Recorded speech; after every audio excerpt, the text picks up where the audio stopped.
Today we continue in Luke chapter 8. We will be picking up in verse 40. Verse 40, depending on how your Bible kind of breaks up paragraphs, is either the end of the last section that we looked at last week or the beginning of the next section that we're going into today. But either way, verse 40 is kind of the transition from the encounter that we looked at last week of Jesus and the demoniac. It says in verse 40, "So it was when Jesus returned," that is, that he's coming back from the other side of the Sea of Galilee, "when he returned, that the multitude welcomed him, for they were all waiting for him." What a different response than what he encountered when he went over to the Gadarenes. When he goes to the Gadarenes, the only person to greet him is a guy filled with a legion full of demons. And that turns into a beautiful, beautiful event of freedom. But of course, the people in the area there coming out of the city, seeing Jesus, were filled with fear and asked him to depart, that they wanted nothing to do with him. And so he, of course, sends the man who had been delivered, he sends him back to his hometown, and he gives him this mission. Does anyone remember what his mission was? It was a very great commission. Is for him to go back and tell others about the great things that God has done. Oh, there's another announcement I forgot to include. So Wednesday night, this last Wednesday night, we were talking about this simple facet of evangelism, and that is not feeling like you have to be the Bible answer man to know every answer that a skeptic may ask, but to simply be well acquainted with your story. It's a great place to start when it comes to sharing the hope that we have in Jesus Christ. And so this last Wednesday night, we were actually spending most of our time at Wednesday Night Bible Study kind of going through almost like a workshop type of a setting of talking about our stories, our testimony, of identifying the key components of your testimony. We're going to be continuing that this Wednesday night as well. So if you were here on Wednesday night, you already know that you have to come back again.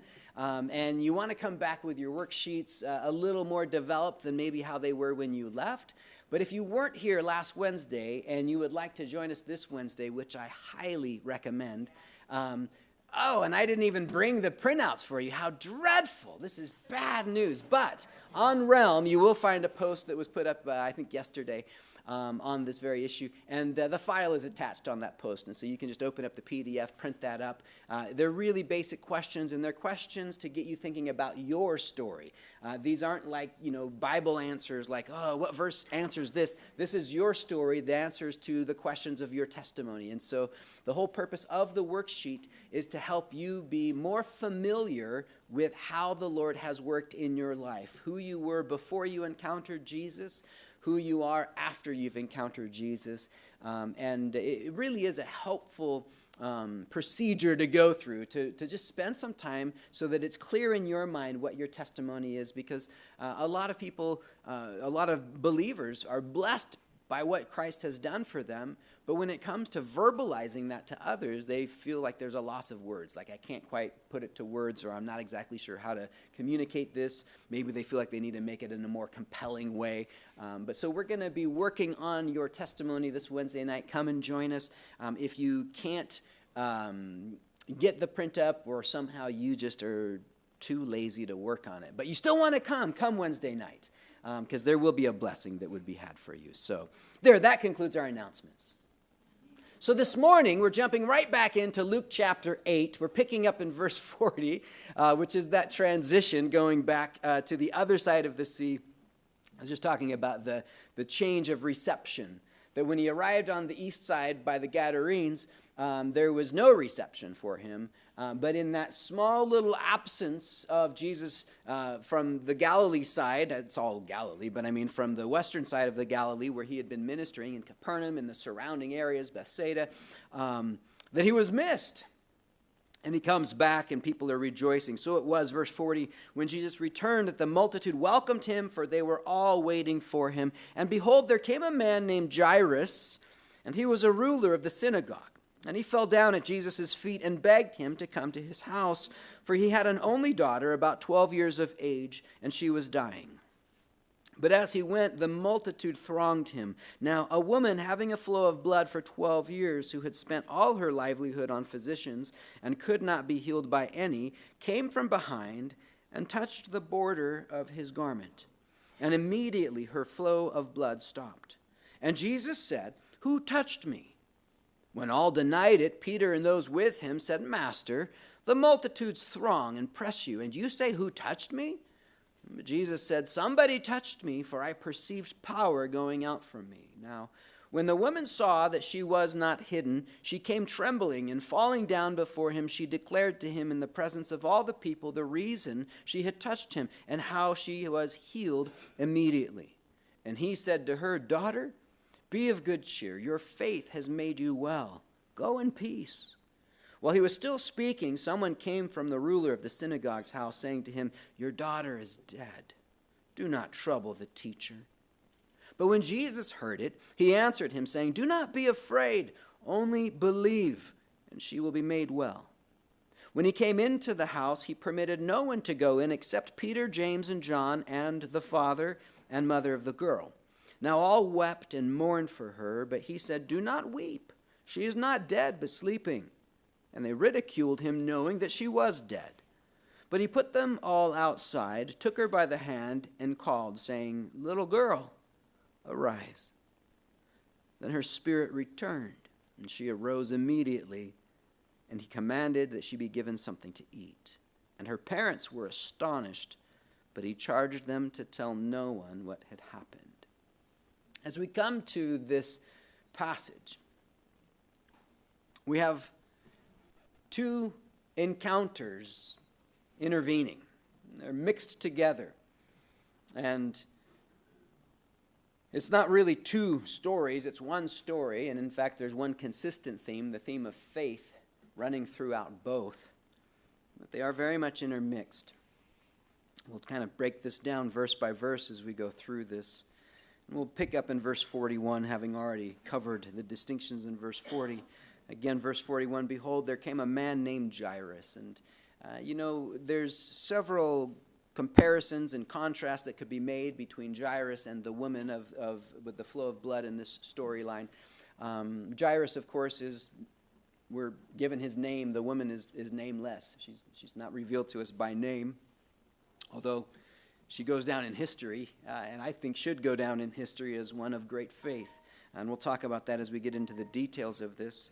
But this man Jairus, it says that he was a ruler of the synagogue, which would be obviously a position of influence within the community. Most, I believe, rightly assumed that we're back in Capernaum. Capernaum was really the home base of Jesus' ministry. And so when they had gone across to the other side and had come back, it would make sense that Capernaum or thereabouts, if you've been there into that northern section of the Sea of Galilee, you have a variety of different villages that are all fairly close one to another. If you land your boat at one town, you can walk across to the next village. But Capernaum seems to be the hub of Jesus' ministry in the Galilee region. And so Jairus was likely the ruler of the synagogue in Capernaum, which means that he was very well acquainted with who Jesus was and the ministry that had been unfolding, because Capernaum was really where a lot of things were happening. It certainly wasn't the only place that things were happening, but because that's where Jesus' ministry kind of kicks off in the broader scope of things, and because that's where he's always coming back to, you couldn't help but to know who Jesus was. I don't think that there's anyone around the Galilee who probably didn't know who Jesus of Nazareth was. But to be the ruler of the synagogue, this position is one. It certainly has a sense of spiritual oversight, but it's also very much an administrative position. And so this is a guy who's running the synagogue, and so he's responsible for, unplugging the toilets, for getting the squeaks out of the hinges of the door jambs, all of the things that pastors are always having to do around churches. This guy's doing. Did you hear that guy in the back row? I don't know why people in the back row think they can just laugh and scoff in the middle of a sermon. It's contagious. We're going to talk about this contagion in a little bit. But if we come back here, the ruler of the synagogue, it is kind of comparable to a pastoral role, but very heavy on the administrative side. He would be the guy who would be organizing who's going to be praying, who's going to be reading the scriptures. He would be the guy deciding, is there a guest rabbi that's coming in town? The ruler of the synagogue, no doubt, is of some persuasion of his theological views are bent, meaning that, maybe he's a Pharisee, maybe he's a Sadducee, whatever the case is, he no doubt lands within some camp, if you will. But he's not identified as such here. He's just identified as the ruler of the synagogue. And so I don't want you to have in your mind the picture of the Pharisees walking around. This is a guy who is very involved in the operations of the local synagogue, but even that role is very much a spiritual role. And it's not saying that he's not a man of prayer. It's not saying that he didn't read scriptures in service. It's not saying that he wasn't a teacher. It's just saying that he had a variety of administrative responsibilities, and that really the well-being and the oversight of how synagogue operated landed squarely upon his shoulders. This position was typically a position that was held by someone with some degree of wealth. It had a certain posterity associated with it. We don't know anything about Jairus until this moment. This is the first time we're introduced to him. It's not the first time that he becomes aware of Jesus. No doubt he's well been acquainted with Jesus is, and as the overseer or ruler of the synagogue, he probably even was forced into certain statements concerning Jesus. He was probably forced to have an opinion, which is a difficult thing to have when things are developing and when Jesus is such a figure of contrast in the hearts and the minds of the people of Israel. And so here's this guy who may well have been kind of trying to walk a fine line. Capernaum did seem to be overall very receptive of Jesus. And so if you were a ruler of a synagogue in any town that had a favorable view of Jesus, Capernaum was probably a fairly safe place to be. And so it's possible that this guy had a very positive perspective of Jesus prior to our encounter with him here. But because of his interactions with other leaders and rulers, because of his interaction with even the Pharisees of the region and even those within Capernaum who seemed to have the most difficult time with Jesus, he probably found himself caught. If he had a favorable view of Jesus, he probably found himself caught or pressured between the opposition that was increasingly rising within the Pharisees and the other religious rulers and what may have been his own perspective or opinion. We see that type of dynamic happening with Nicodemus. Nicodemus, who was a renowned Pharisee, was very favorable. He had a favorable view of Jesus. He was very open-minded to the fact that this may well be the Messiah. This is no doubt a prophet of God. We can't deny that. But he too found himself caught between the conviction of his heart, or maybe even that developing curiosity, that seeking and discovering of who is Jesus really, and the pressures of man, or even the fear of man. That's one reason why Nicodemus meets with Jesus at night. It's not so much this public encounter with him. He's trying to get more information from him. He respects him, and he knows that there's more that I need to know about this guy. But being caught between what your heart says and what others are saying. So Jairus, no doubt, found himself caught in this same dynamic of what do I think and what do the influential people around me, what are they saying? But when a crisis comes into Jairus' home, and his 12-year-old daughter is not only taken ill, but is at death's door, everything goes out the window. He's not concerned about what other religious leaders think. He's just concerned about saving his daughter's life. A lot of people come to Christ in the midst of a crisis. In the midst of a crisis, they realize, I need someone bigger than me. I need a hope that I can't find anywhere else, and I need someone who is in control because I'm not. It's that whole idea that there's no atheists in the foxholes. That when you're in the midst of a trial, when life is on the line, that you're crying out to God even if you denied him every day up until that moment. And this may well be Jairus' foxhole moment. He realizes that my daughter is dying, and I have seen and heard the miracles of Jesus, and now I need that miracle for my daughter. And so Jairus comes. It says he was a ruler of the synagogue, and he fell down at Jesus' feet and begged him to come to his house. For he had an only daughter, about 12 years of age, and she was dying. But as he went, the multitudes thronged him. And this is that picture, and you've probably seen it in some depiction of Jesus, where he's making his way to Jairus' house. But literally, for those of you who have the picture, it looks like a mosh pit. You know what I mean? Like he's just like jammed in there. Everyone's going along, and it's like cattle being herded down a tight path, right? And so there's Jesus, and just everyone's pushing and shoving. They're all excited to have him back in town to see what he's going to do next. But as he's making his way there, it says in verse 43 that there was a woman having a flow of blood for 12 years. You can't help but to notice the similarity that her flow of blood of 12 years was the same age as Jairus' daughter. There's parallels, and there's contrasts in these two stories. These aren't just two different stories that happen to overlap. These are two stories that overlap, I believe, by God's orchestration. I believe that the timing of Jesus' arrival back in Capernaum, the timing of Jairus' daughter's illness, the timing of this woman of blood pursuing Jesus are all orchestrated by the hand of God, bringing all of these things together. And sometimes we look at an event and we just see everything that is seemingly wrong. I'm trying to get Jesus home to my house so he can save my daughter, but it's rush hour in Capernaum, and I can't get him there. And then, of course, we come into this longer delay of this woman who had a flow of blood for 12 years. She had spent all her livelihood on physicians and could not be healed by any. Now, that's a pretty good word written by Luke, who was a physician himself. And so he knew what doctor bills were all about. And he also knew the limitations of man when it came to healing people. And here's this woman, and she had had this flow of blood, or this hemorrhaging, for 12 years. You want to understand that while this would be a condition that no one obviously would want, that this has even greater implications for a Jew. Under the Old Testament law, a woman with a flow of blood or anyone with a bodily discharge was considered ritually and ceremonially unclean.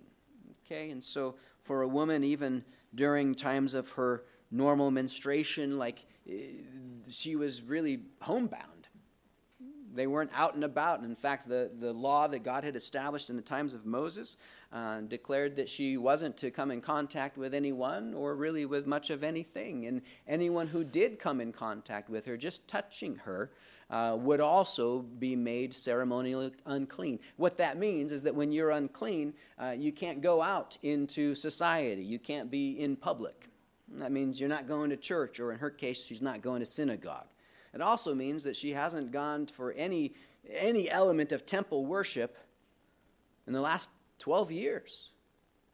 If she's being true to the law, and we don't know how true she was to the law prior to this moment, but if she was being true to the law and following the law, she was basically an outcast. She couldn't be around people for 12 years because of this flow of blood. And she had hired physicians, had spent everything she had trying to be healed. But she's still just as unclean as she was 12 years before, and a whole lot poorer than she was, having spent all that she has. And so verse 44 tells us that she came from behind and touched the border of his garment. Don't forget the scene. It's cattle in rush hour in Capernaum.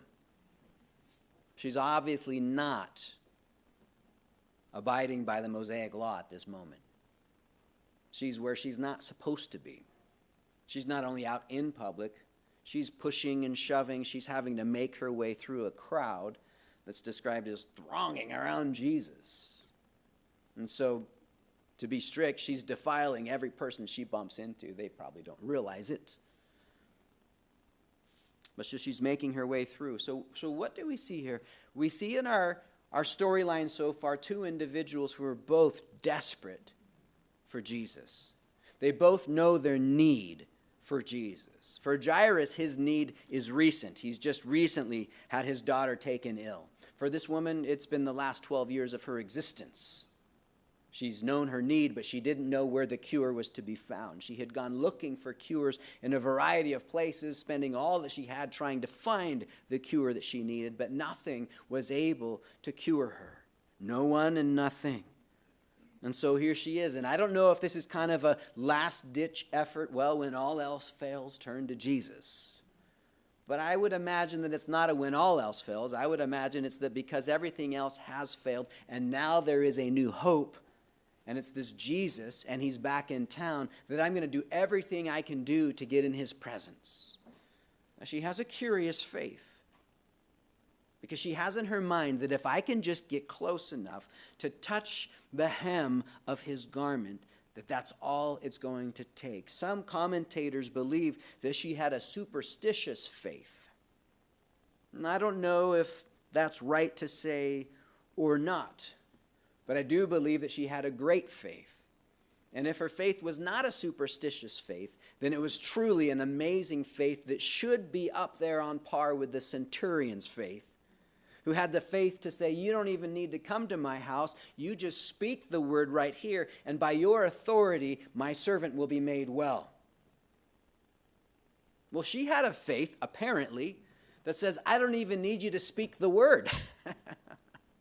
I just need to get close enough and touch the hem of your garment. It wasn't even a faith that says, if I could just touch him, I'll be healed.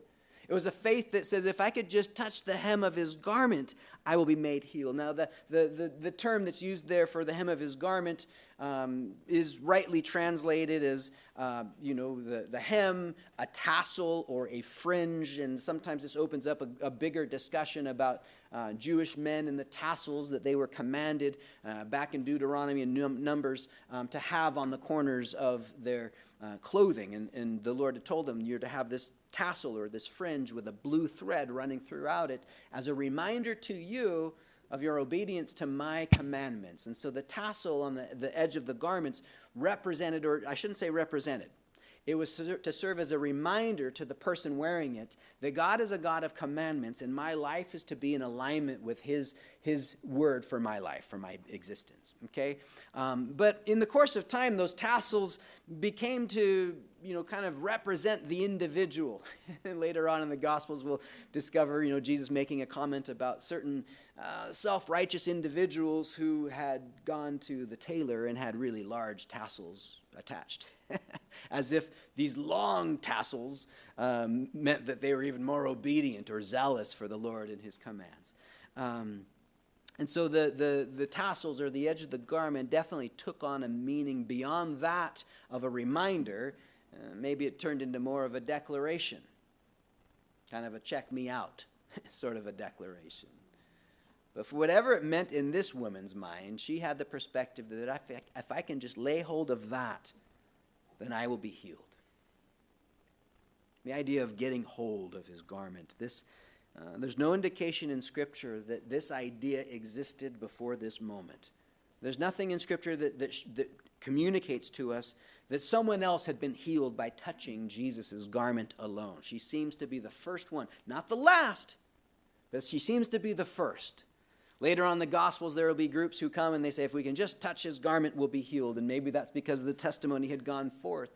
We'll even see this idea carry out kind of in part in the book of Acts, when individuals are just looking for one of the apostles' sweatbands, and if I can just touch that, then I will be healed. And so there seemed to be this idea. But again, whether she has a superstitious faith or whether she's got a tremendous faith, she's moving forward.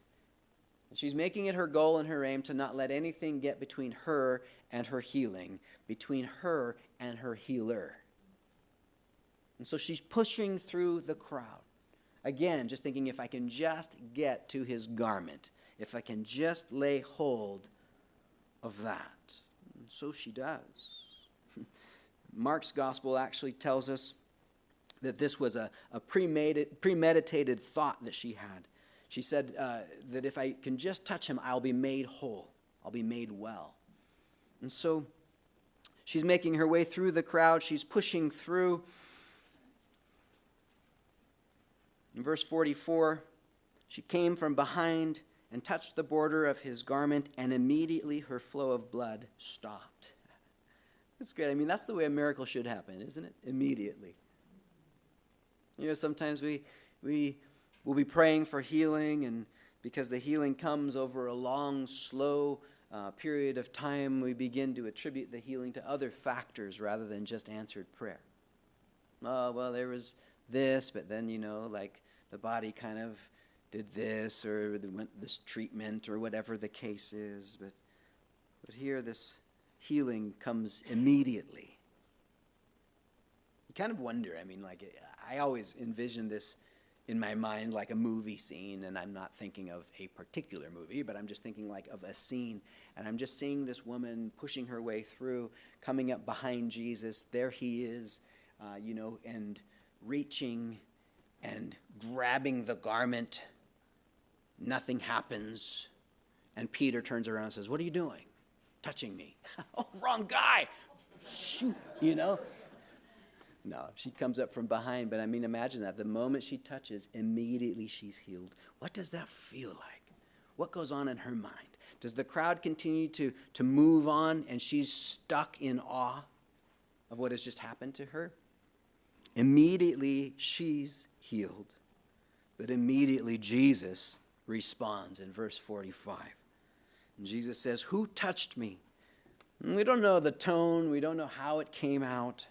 But he asked the question, and when all denied it, Peter and those with him said, "Master, the multitudes throng and press you, and you say, 'Who touched me?'" He's like, look what's going on here. Like it would be easier to ask, "Who hasn't yet touched me?"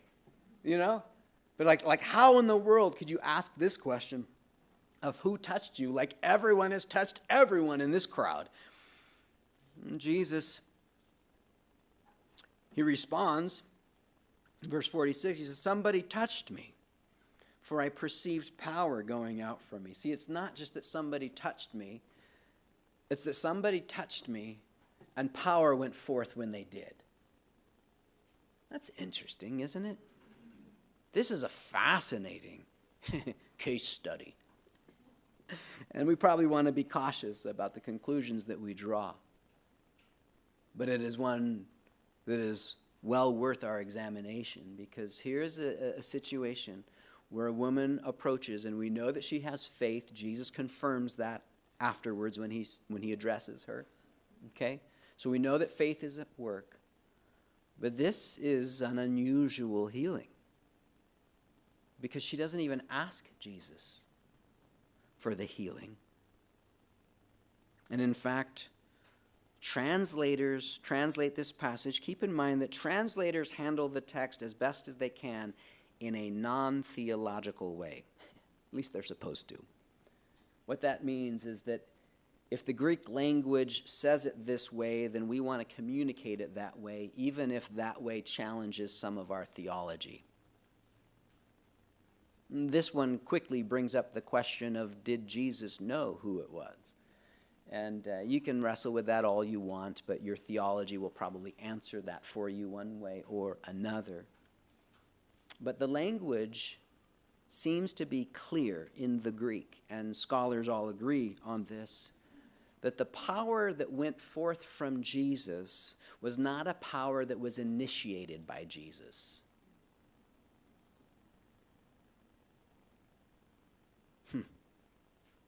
The power that went forth from Jesus was not a power initiated by Jesus. It's a little bit problematic for us in a variety of ways when we're trying to square out our theology.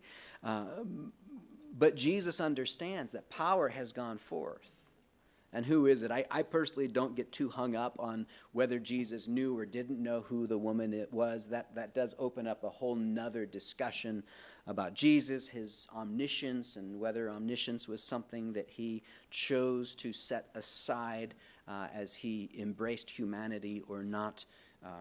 Again, that gets into a variety of different views and discussions on that matter. But I think it becomes evident as we go through this passage, or it will become evident, that Jesus had a reason for asking who it was, because the miracle really wasn't done yet. She was healed immediately, but Jesus wanted more than just her healing. And so he wanted to turn this into a public discourse, a conversation, both for her benefit and the benefit of others. But so he asked this question, who touched me? And what he means to say is, who touched me in faith?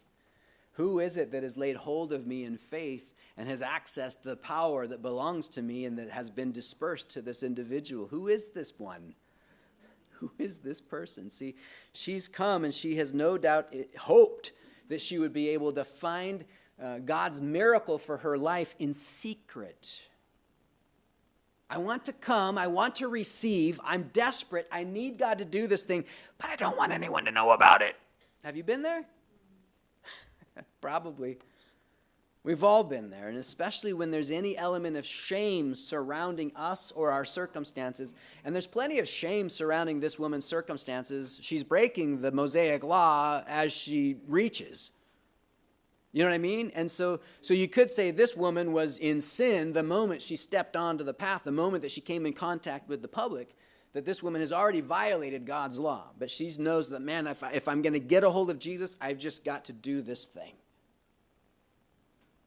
So she comes, she reaches, she lays hold, the power is released, she's immediately made well, and Jesus knows it. And then that which she had hoped would be done in secret was about to be done in public. See, sometimes we want to keep things secret because I think that it's our way of keeping things under our control. Maybe we think that it's going to save us some shame, some embarrassment. But God's really not all that concerned about your embarrassment. What he is concerned about is his glory. And you might say, you mean he's kind of selfish that way? He'd rather embarrass me so he can receive glory? Let me rephrase it for you. We should want to be willing to be embarrassed for his glory. If my embarrassment somehow gives him greater glory, then may I be embarrassed. And this, in some ways, does tie back into what we were looking at last week and even Wednesday night, talking about our testimony. Because sometimes in our testimony, in all of our testimonies, there's embarrassing things. Does anyone here have a testimony of how Jesus saved you and changed your life without any embarrassing facets to it? No, because sin is embarrassing, and that's what Jesus died to deliver us from. And so if we're going to talk about our testimony, about the sin that Jesus delivered us from, there's an element of shame associated with it. There's something embarrassing about that.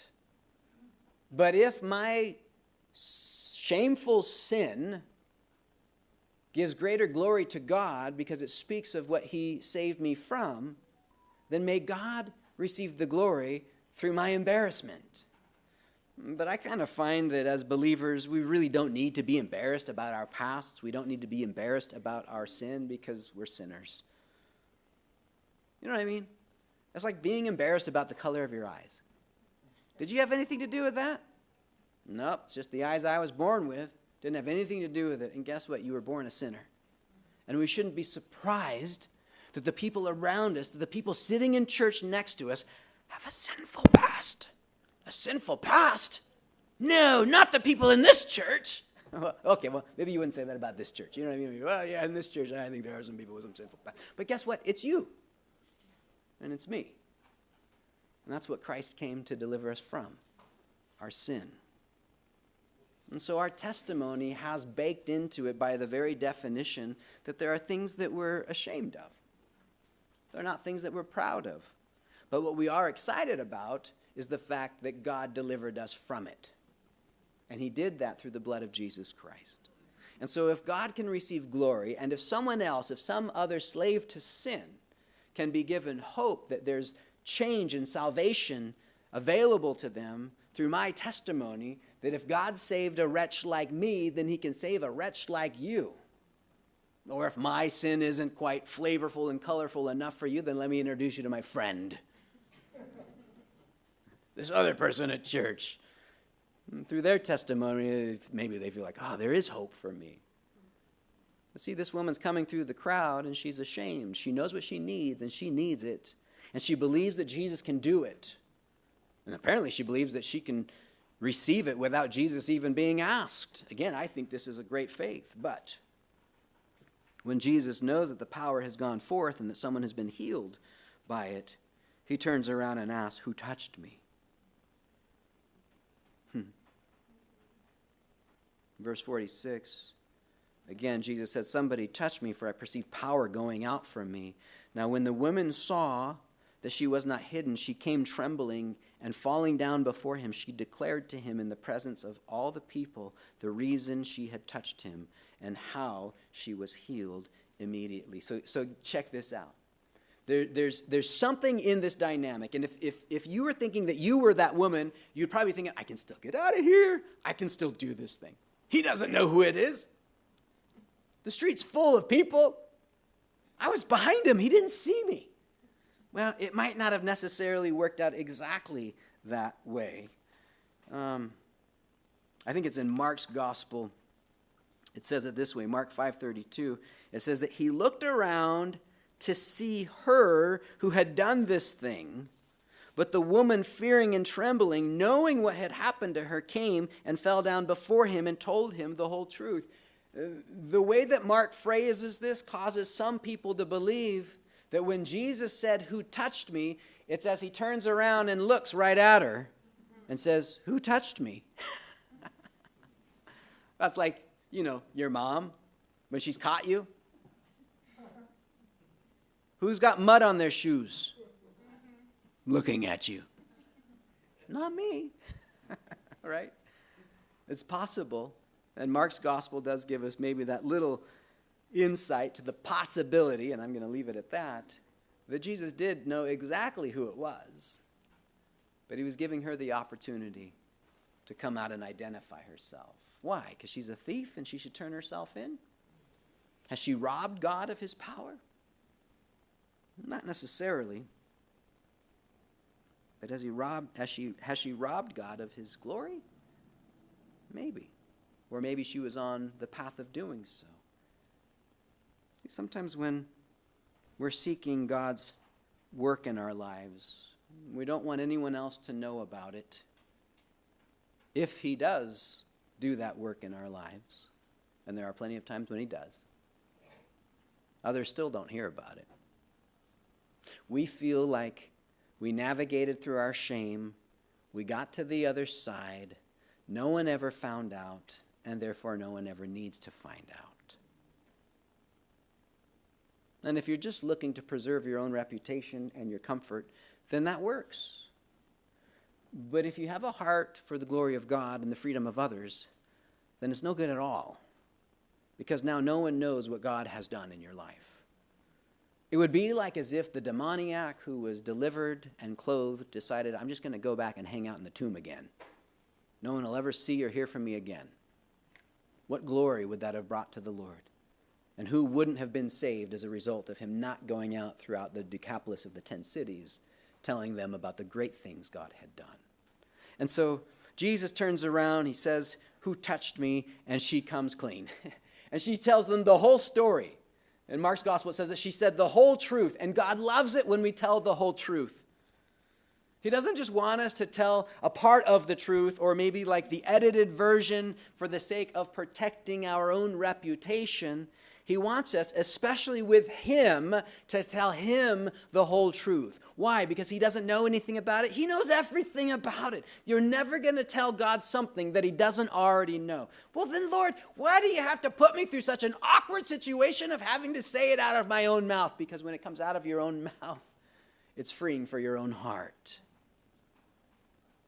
There's so many things that we really don't come face to face with until it comes out of our own mouth. And even in times of spiritual warfare, in times of temptation, the moment that we even vocalize it, be it out loud to the Lord or out loud to another human being, and say, you know what, I know this is the stupidest thing you're ever going to hear, and I'm ashamed that it's coming out of my mouth, but I've just got to say it. Here's the deal. And you say it, and the person looks at you, and I don't know how your friend responds to you, but you just know, what is that response? That's the response of relief. I'm not carrying this burden around anymore, this secret.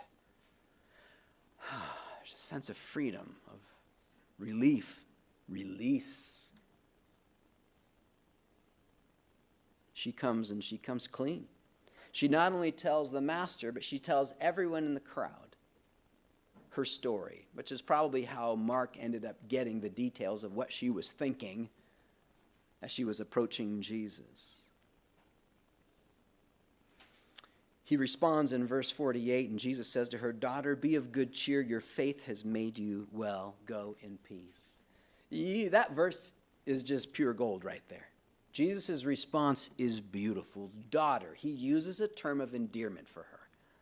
The one who is ashamed to even be out in public, who has broken and violated the Mosaic law just to reach out to Jesus' garment, he here refers to as daughter. It's an endearing term.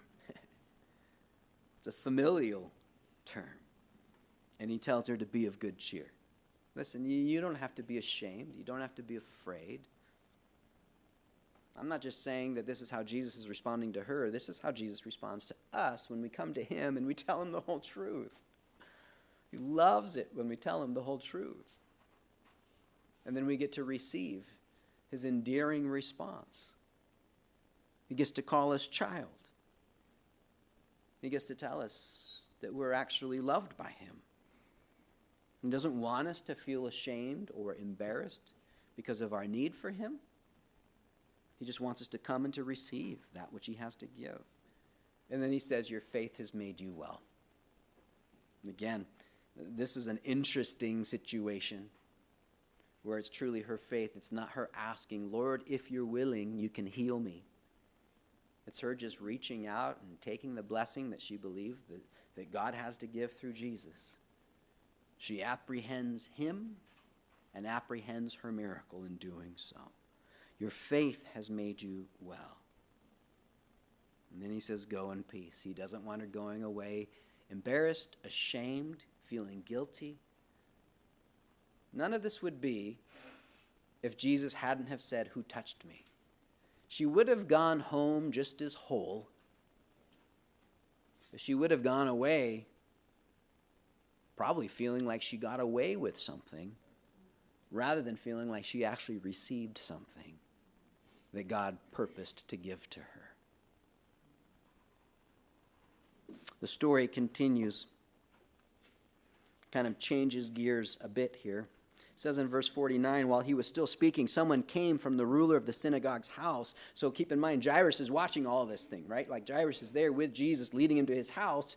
There's this interruption. This woman, well, he doesn't know about the woman. He just hears all of a sudden Jesus stopping, saying, who touched me? And then he hears about the conversation with Peter and the disciples, and then this woman comes clean, and all this stuff happens. And so now it's time to continue on, but before he's able to continue on, Jesus is still speaking. Someone from Jairus' house comes, and he tells him, well, in essence, that it's too late. He says in verse 49, while he was still speaking, someone came from the ruler of the synagogue's house, saying to him, your daughter is dead. Do not trouble the teacher. That is to say, don't trouble him anymore. The window of opportunity is closed. It's too late. Sometimes we feel that way. It's too late for me. It's too late for this circumstance. Death is oftentimes one of those events of such finality that we think, well, there's nothing left to do here. And yet even in these situations, Jesus has a way of just confounding us, doesn't he? Whether it's too late because it's been 2 minutes or it's too late because it's been 3 days in Lazarus' case, right? It's never too late. And Jesus hears the response. In verse 50, he answers him saying, do not be afraid, only believe, and she will be made well. Now, if you underline in your Bible, amen. It's good practice. If somehow these words, do not be afraid, only believe, are not yet underlined, then it's time to underline those words. Because these are the words that you want to remember continually for the rest of your earthly days. Do not be afraid, only believe. Right here in these words, Jesus sets out that conflict that always exists between fear and faith. It's that conflict because these two are always at odds with each other. They can't coexist. They can't cohabit. We are driven by one, but we can never be controlled by both simultaneously. Where the one is present, the other one will be absent. where the one is increasing, it will do so to the detriment of the other, whether it's an increasing faith that undermines fear or an increasing fear that undermines faith. They are at odds with each other. And Jesus gives him the words that he needs to know, the words that he needs to hear, the words that he needs to allow to direct him when he says, do not be afraid, only believe, and she will be made well. When he came into the house, he permitted no one to go in except Peter, James, and John, and the father and the mother of the girl. So,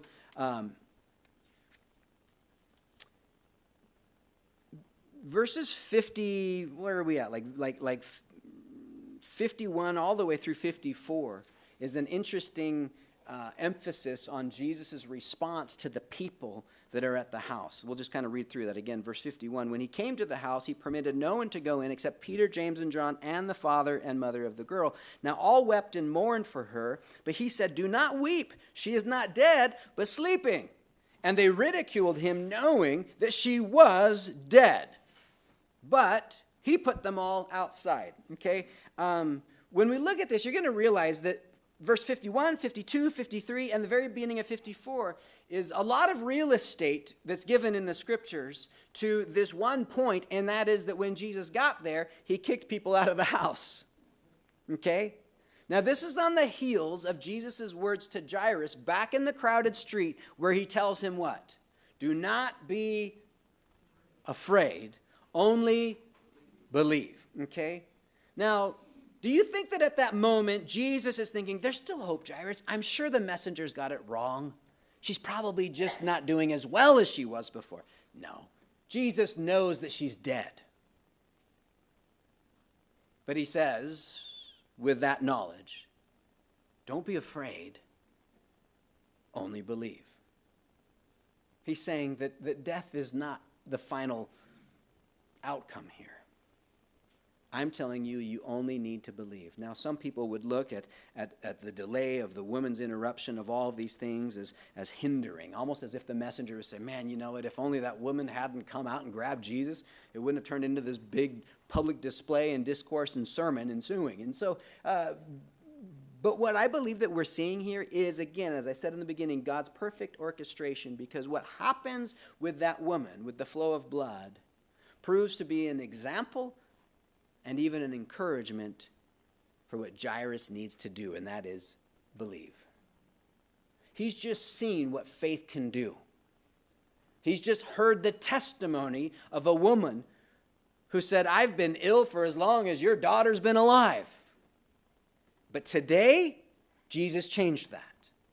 Today, I was healed. Today, I was made whole. By what? A great faith, but an imperfect faith. A great faith, but a faith that seems to be driven for the hope of secrecy. But Jesus calls her out, and the testimony goes forth. And because Jesus says, who touched me, Jairus is here's a testimony of what faith can do. And it's on the heels of that Jesus turns to Jairus and says, don't be afraid. You only need to believe, and she'll be made well. And so then goes the continued journey to Jairus' house. And they get there, and the Gospels declare that there's this great tumult happening. There's all of this confusion unfolding at the house, and it's because of all of the people wailing and weeping. Now, in this culture, especially for more well-to-do families, they would actually hire professional wailers. Sounds a little bit weird to us, okay? But if you don't know this, then you'll probably interpret everything that's happening at the house as this great grief and loss. But if you understand that the people that are there wailing are hired wailers, can you imagine that being your business card? Professional wailer. Then you realize that these people are not necessarily sincere in their grief. They're just being paid to make a lot of commotion. I know it's a foreign concept. I was like, why in the world would you want to do that? When our second son was born, I'm not sure if it happened before we got home from the hospital or like the day after, but somehow there appeared in our front yard like this 6-foot wood cutout of a stork. Someone in the church had ordered this thing, and it said, Simeon Nathaniel Smith, whatever, 18 pounds and whatever it was. He wasn't that much, but no, he was 10 pounds. But there you go, and that's a picture right there. Just think of Leah giving birth to a 10-pound baby. But anyways, so there's this big 6-foot display. It's just that's the point. I mean, it's like a display, right? It's kind of like announcing to everyone, hey, we had a baby, everybody. And the Whalers are announcing the counterpart. We've lost our baby. And the idea of hiring Whalers was almost as if to say this is a tremendous loss. It's a tremendous loss. You might be trying to figure out, but wait a minute, if the daughter was alive when Jairus went to meet Jesus, like how is it, that they got the Whalers there? And there's the good possibility that the Whalers were already there, even kind of moving into the wailing as she was getting sicker and sicker and sicker, so people would know, like, there's grief in this home. And then when she's pronounced dead, then they crank up the volume. Okay? If you understand this dynamic of the professional wailers, then you'll understand kind of the response as Jesus shows up onto the scene. And again, the way that the gospel writers record this as this being a tumult and this being a time of commotion and of great wailing and weeping is there's a lot of confusion going on here. Like you're walking into this thing and it's chaotic. Okay?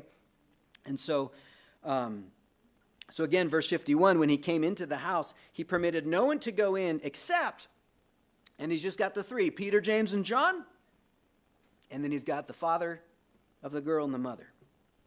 Everyone else gets booted out. We're never told why, but what's the theme of our passage? Jesus' words to Jairus, don't be afraid, only believe. The woman with the flow of blood is made whole simply because of her faith. By her faith, she was made well. Keep in mind, faith in and of itself is nothing. It's the object of your faith that is everything. You could have faith in a tree, and that's not going to heal you. But when you put your faith in the God of all creation, then you're unleashing the power of the God of all creation. And so she had her faith in Jesus. Her faith wasn't in Jesus' garment. She just perceived, probably in a sense of humility, that if I can just even touch his garment, that's enough because of Jesus' greatness. Well, when we come into this situation, Jesus is shepherding Jairus down the journey of faith. Does he need to go into the house to heal this girl? No. We already know that one. We've learned that lesson in Luke. He just needs to speak the word. Does he even need to speak the word? Nope, we just learned that lesson with the woman with the flow of blood. He doesn't even need to speak the word. But what is it that he wants? He wants faith. He wants Jairus to have an unwavering faith. And so Jesus' mission, and listen to me closely, Jesus' mission through this trial is not about the restoration of Jairus' daughter, but about the establishing of Jairus' faith. Please hear this, because this is the application that you want to take with you into every difficult circumstance that you ever encounter. Because so often, when we're in the midst of trials, we're praying for God to change our circumstances, when God is indeed fixed on changing our hearts. If he just changes our circumstances and we're not changed, there's no eternal benefit. It's no greater of a blessing than if he were to change the weather. You know what I mean? You change the weather, but that's not changing eternity. And so our circumstances are not just the things we're trying to escape. Our circumstances are the school through which God makes us men and women of faith. And a man or a woman of faith is a man or a woman who knows who their God is and is trusting him, not just trusting him to do our bidding, not just trusting him to heal our flow of blood, not just trusting him to resurrect our daughter. These are just the examples of Jesus' authority and what faith unleashes. But an even greater faith than that is a faith that trusts God through the loss of the daughter. that trusts God through the flow of blood for 12 more years. A faith that says, God, you are, and I have surrendered, and this is now yours because I am yours. And so do with my life now as you please. We get fixed on these miraculous examples in Scripture of Jesus' authority, and we begin to kind of create a system where we think, yes, this is how I can get what I want. This is how I can get my healing. This is how I can get my deliverance. This is how I can get. Rather than realizing that what faith is about trusting God, and that's really a giving to him. We're giving him our trust. We're saying, God, here I am, and you can do with me as you see fit. This isn't to take away from the heart of God. This isn't to say that God is cruel. This isn't to say that God takes pleasure in our suffering. But please understand that God will orchestrate suffering if that can bring about a greater eternal fruit by way of your personal faith and your trust in him. If you think that faith is the means by which to get a clear sunny day when you're at the beach so that everything goes as you want on your day off, then you've got a faith that is all about you. That God is there to do for you everything that you want done for you. If you understand that faith is what gives God pleasure, that without faith it's impossible to please him, then you'll understand that rainy days will come. And God will even send them. That blood will flow, sickness will enter a home, and even the loss of a loved one.